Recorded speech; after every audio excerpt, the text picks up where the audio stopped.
Listen, man. Listen. I don't even know what to say. I did predict the Arsenal win, I think, 3-1. It's a home match coming up against Brighton, a team that has troubled them in the past. But I think last season, Arsenal did very well against Brighton. And Kai Havertz, who has been doing well against Brighton, scored the opening goal today. And that goal was scored in the 38 minutes. So Brighton, held Arsenal for 38 minutes and then they conceded. And I was like, okay, this is more like it. This is more what we expect. But after a period of dominance from Arsenal, and then they ended up getting the goal through a Lewis Downt mistake. You got to give it to Saka for, being on his toes and getting that ball and passing it to Havertz, who chipped the goalkeeper, who was a bit adventurous there. You got to give it up to Arsenal for getting that goal. But you have to actually defend what you have, defend that lead. Even if you go down to 10 men, like they did via that Declan Rice red card, you got to learn to hold what you have. And I think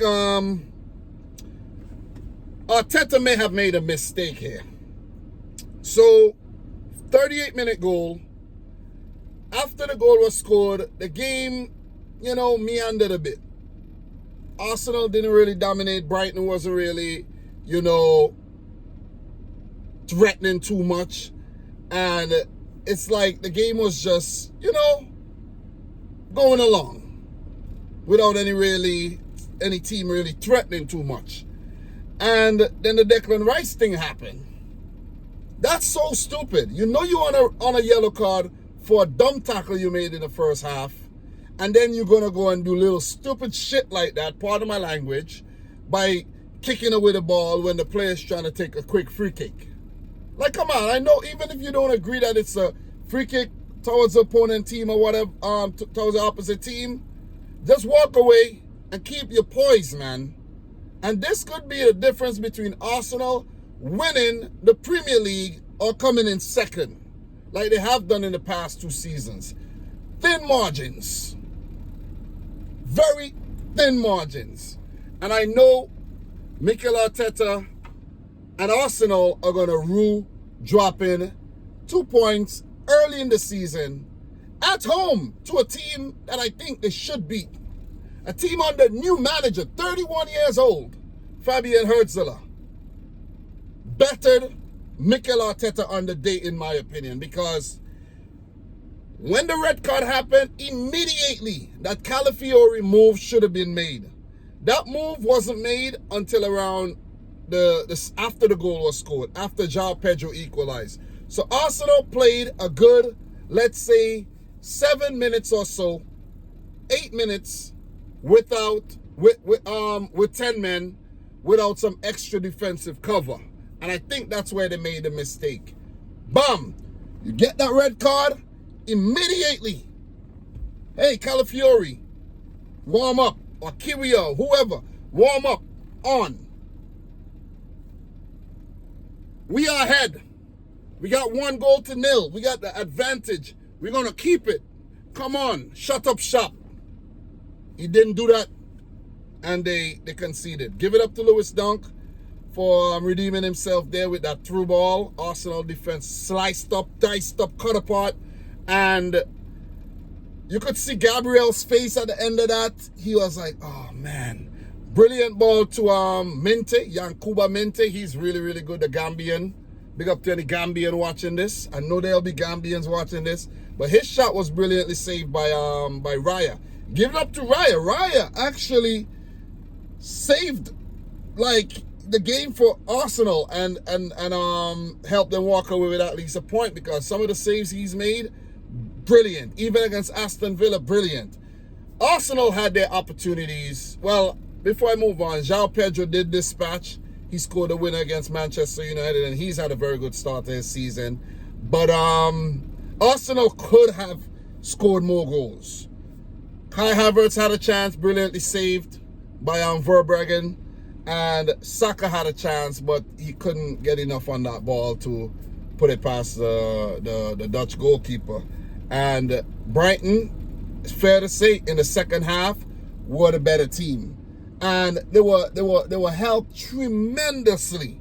And this is no understatement. This is no, undermining Brighton, but they were helped tremendously by that red card, that Declan Rice red card. Because after that, the game turned on its head and Brighton started dominating.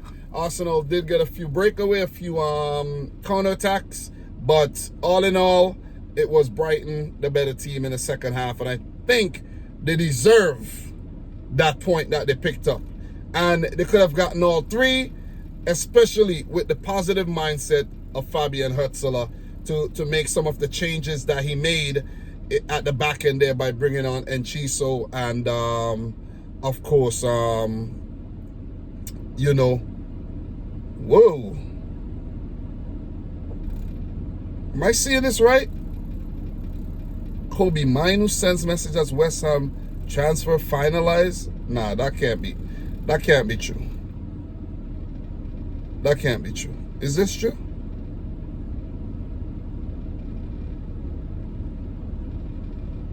Oh, yeah, that can't be true though. Yeah, that's not true. Anyways, I don't know. I got distracted. I'm trying to get back to the page there. But yeah. Arsenal, man, dropping points early in the season. Not good. I'm not saying that City can drop points today against West Ham or Liverpool can drop points against United tomorrow and really, bring things back, equal. But Arsenal, you blinked first. You blinked first. And the fact that they dropping points at home to Brighton, that could send the wrong message, man. That could mess with players' confidence as well. I want to actually go back and check the stats for this game. Before I bounce out of here, there'll be game coming up in about 26 minutes. And I did predict Arsenal to win, but kudos to Brighton on picking up those points. So, well, the point. 11 shots for Arsenal, 7 on target, 36% possession. They didn't have a lot of the ball in the second half. 269 passes, 73% pass accuracy. These stats does not look good at the end of the day. 12 fouls, 3 yellows, 1 red, 3 offsides, 3 corners. Brighton, have to say, in the end, dominated the stats and dominated the game. All in all. At the end, I could say that. So, big point. This would feel like a loss for Arsenal, and this would feel like a victory for Hutzler and Brighton. Brighton, still unbeaten this season. 7 points. Arsenal, still unbeaten, 7 points. 22 shots, 4 on target, 64% of the ball. 456 passes with an 85% pass accuracy. 7 corners, 7 fouls, 1 offside. Very disciplined. Got to give it up to Brighton, man. Round of applause to Brighton. As a City fan, I'm happy about this result. I'm happy. I'm not saying City can't drop points down the line or even today, but the more points Arsenal drop, the better for rival opposition. That's all I'm going to say, man. So I'm going to leave that right there. That was Declan Rice's first senior career red card. Very ill-disciplined on the day. He would also miss the North London derby, the next game for Arsenal. And they do have City coming up, and both those games are away. If Arsenal are able to pick up 6 points in those games, you can continue talking about them winning the title. But it ain't looking good, bruv. It ain't looking good. Let me just put it out there. It ain't looking good, man. It ain't looking good. Because it is guaranteed, and I'm going to make a big call. It is guaranteed that Arsenal will drop points against either Manchester City or Spurs away. And I'm going to leave it right there. Guys, subscribe if you're new. Like the video if you haven't yet done so. Let me know your thoughts down below. Let me know if I missed any major talking points. Kudos to Brighton. They're doing very, very well, and they did well again today. Oh, Arsenal's new signing, Mikel Merino, picked up an injury. He'll be out for some weeks. They signed Raheem Sterling. Like what is Arsenal doing with these Man City rejects, man? Jesus, Zinchenko, Sterling, they all left City. And when the fashion in which these players left City just was an indication that they weren't good enough for the team anymore. You see what I mean? They wanted game time. They wanted more game time. Ilkay Gundogan is an exception because, you know, he just wanted new adventure and he came back.